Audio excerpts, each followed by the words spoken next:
दोस्तों, स्वागत करते हैं आपका IRA की डिफेंस सूट के आज की सीरीज में। तो चलिए बात करते हैं। लॉकहीड मार्टिन ने एक गवर्नमेंट टू गवर्नमेंट एग्रीमेंट की दरख्वास्त दी है, जिसके तहत इंडिया को उनके C-130J हेरकुलिस एयरक्राफ्ट सप्लाई करने की अनुमति हो। लॉकहीड मार्टिन की CEO जिम टैकलेट ने गवर्नमेंट टू गवर्नमेंट के बीच एक डील का सुझाव दिया है। इस डील के तहत 60 to 80 C-130J Hercules aircraft Indian air force यानी IAF को प्रदान किए जा सकते हैं। C-130J हेरकुलिस IAF के लिए एक फैमिलियर एसेट है, जिसमें 12 ऐसे वर्सटाइल एयरक्राफ्ट्स का इस्तेमाल होता है। लॉकहीड मार्टिन ने इस एयरक्राफ्ट के प्रूवन ट्रैक रिकॉर्ड और IAF के अंदर ऑपरेशनल फैमिलियरिटी को जोड़ दिया है। एयरक्राफ्ट की एडवांस्ड एवियोनिक्स, एफिशिएंट परफॉर्मेंस और कई मिशन प्रोफाइल के लिए अडेप्टेबिलिटी होने से ये इंडिया के मीडियम ट्रांसपोर्ट की जरूरत के लिए एक मजबूत उम्मीदवार है।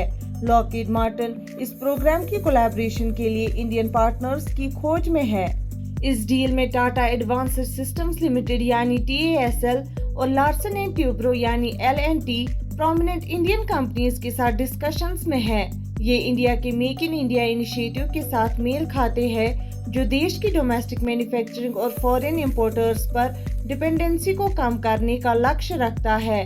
लॉकहीड मार्टिन और इंडियन डिफेंस फर्म्स के बीच की स्ट्रेटेजिक पार्टनरशिप IAF के एरोस्पेस सेक्टर में significant technology transfer, skill development और जॉब क्रिएशन की ओर ले जा सकता है। बढ़ते हैं एक और खबर की तरफ। संजय सेठ का एम है इंडिया को एडवांस टेक्नोलॉजीज में ग्लोबल लीडर बनाने का। संजय सेठ, जो डिफेंस के स्टेट मिनिस्टर है, ने defence research and development organisation यानी DRDO को फ्यूचरिस्टिक डिफेंस टेक्नोलॉजीज में ग्लोबल लीडर बनाने के लिए एनकरेज किया है। उन्होंने DRDO साइंटिस्ट्स की डेडिकेशन को अप्रिशिएट किया, जो इंडिया को सेल्फ रिलायंट बनाने में काम कर रहे हैं, और DRDO इनिशिएटिव्स को प्रेज किया, जो एकेडेमिया और इंडस्ट्री को डिफेंस टेक्नोलॉजीज में पार्टिसिपेट करने के लिए प्रमोट करते हैं। सेठ को DRDO की कटिंग एज टेक्नोलॉजीज और आर्मर्ड फोर्सेस की यूज किए जाने वाले सिस्टम्स की डेवलपमेंट के बारे में ब्रीफ किया गया।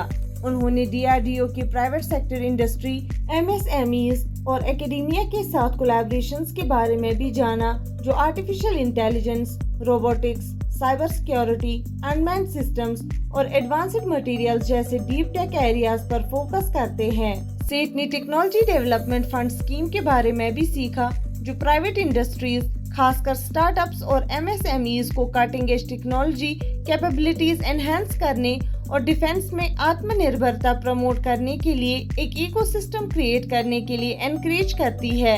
बढ़ते हैं एक और खबर की तरफ। इंडिया में 5th जनरेशन एमका इंजन की पार्टनर सिलेक्शन अब करीब है। इंडिया के 5th generation advanced medium combat aircraft यानी एमका प्रोग्राम एक क्रिटिकल माइलस्टोन के पास पहुंच रहा है, जिसमें cabinet committee on security approval secured है और ओवर $2 बिलियन एलोकेटेड है। Defence research and development organisation यानी DRDO के गैस टरबाइन रिसर्च एस्टेब्लिशमेंट यानी GTRE को एमका के इंजन के लिए को डेवलपमेंट पार्टनर चूज करने पर क्रूशियल डिसीजन लेना है। DRDO ने इंटेलेक्चुअल प्रायोरिटी राइट्स यानी IPR और इन्वेस्टमेंट टर्म्स को मद्देनजर रखते हुए पोटेंशियल पार्टनर्स के साथ मोस्ट डिस्कशंस कंक्लूड किए हैं, जिसमें French saffron, American GE aviation और ब्रिटिश रोल्स रॉयस शामिल है। MOD की फाइनल डिसीजन एक केयरफुल बैलेंसिंग एक्ट में होगा, जिसमें GTRE एक टेक्निकल एवोल्यूशन को जियोपॉलिटिकल कंसिडरेशंस के अगेंस्ट वे किया जाएगा। Ideal partner older generation technologies की लिमिटेशन से free clean sheet design offer करेगा, जो जरूरी है।